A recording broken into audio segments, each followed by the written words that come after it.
یہودی برے ہیں برے صحیح، ہندو برے ہیں برے صحیح، سکھ برے ہیں برے صحیح، نصارہ برے ہیں برے صحیح، وہ تو ظالم ہوئے۔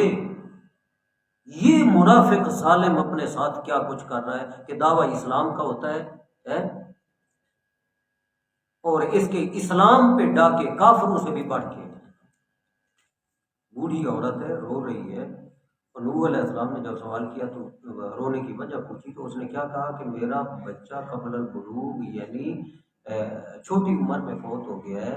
تو نوح علیہ السلام نے پوچھا اس کی کتنی عمر تھی، تو اس نے کیا جواب دیا کہ کتنے 100 سال، 300 سال اس کی عمر تھی۔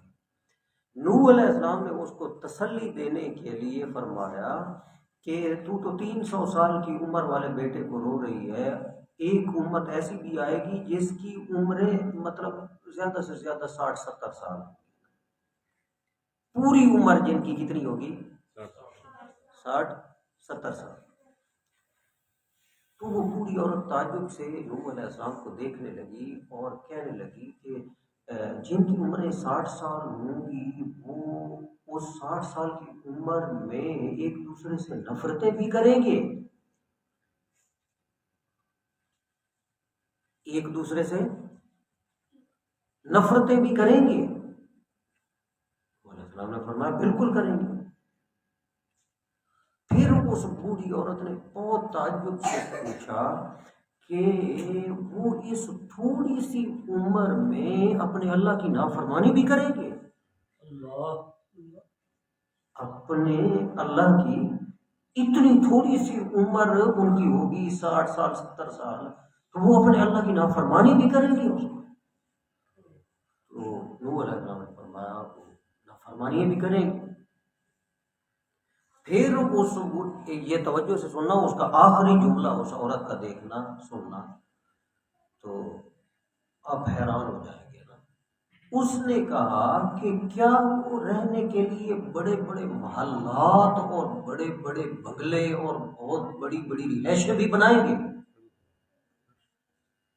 جن کی 60-70 سال عمر ہوگی وہ بڑے بڑے محل اور بہت بڑی رہائشیں یہ بھی بنائیں گے؟ تو نوح علیہ السلام نے پتہ کیا فرمایا کہ وہ کئی 100 سال کے پروگرام کر کے عمارتیں بنائیں گے نا۔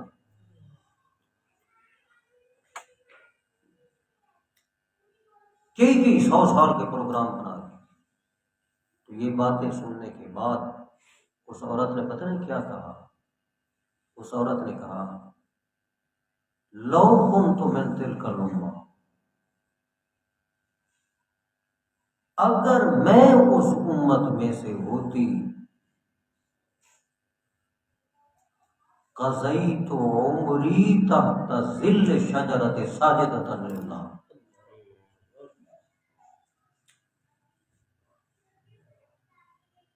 قضیت عمری تحت ظل شجرہ ساجدۃ للہ، میں اپنی پوری عمر ایک درخت کے سائے کے نیچے اللہ کا سجدہ کرتے ہوئے گزار دیتے۔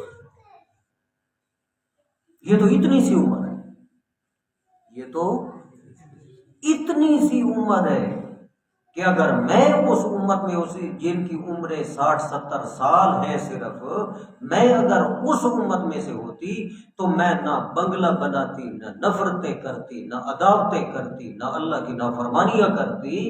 میں کیا کرتی؟ میں کوئی محل بنگلہ کوئی مکان اس کے بنانے کا اہتمام نہ کرتی، میں ایک درخت کی چھاؤں اور اس کے سائے کے نیچے یہ ساری کی ساری عمر محض اپنے اللہ کے سجدے میں گزار دیتی۔ بس بتانا یہ مقصد تھا کہ یہی کچھ ہماری اور تمہاری زندگی ہے، بس اتنی ایک زندگی۔ اس کو اس طرح سے گزارنا ہے کہ صرف اذان کا جواب دینے کی بھی ہمارے پاس فرصت نہیں ہے، نماز کے بعد 2 منٹ 2.5 منٹ اپنے اللہ کو دینے کے لیے ہمارے پاس وقت نہیں ہے۔ جو دیتا ہے بتائے، جو دیتا ہے مطلب وہ بتائے، کوئی ایسا مسئلہ نہیں ہے، میں ایسی بات یعنی بغیر کسی دلیل و حجت کے نہیں کر رہا۔ میں تجرباتی طور پہ اپنے معاشرے کو دیکھتے ہوئے اپنے آپ کو بھی چیلنج کر رہا ہوں، اپنے ضمیر کو بھی چیلنج کر رہا ہوں، اور آپ کے ضمیر کو بھی جھنجھوڑ رہا ہوں اور چیلنج کر رہا ہوں، کیا ایک مسلمان اس طرح سے ہوتا ہے؟ کیا مسلمان معاشرہ اسی طرح ہوتا ہے؟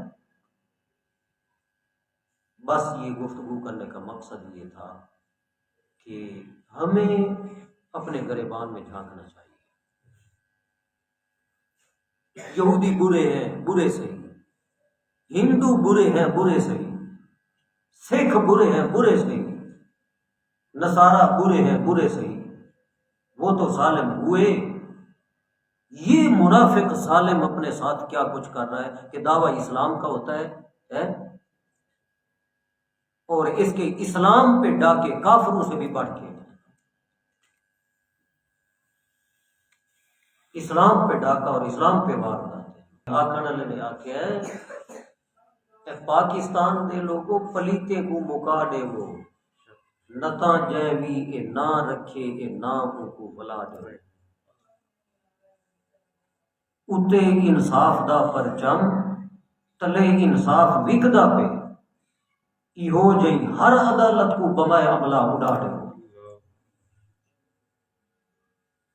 جتھاں مخلص نمازی ہے او مسجد بھی ہے بیت اللہ، جتھاں مخلص نمازی ہے نا او مسجد بھی ہے بیت اللہ، جو ملا جا دکانہ ہے مسیتے کو اڑا دے کو،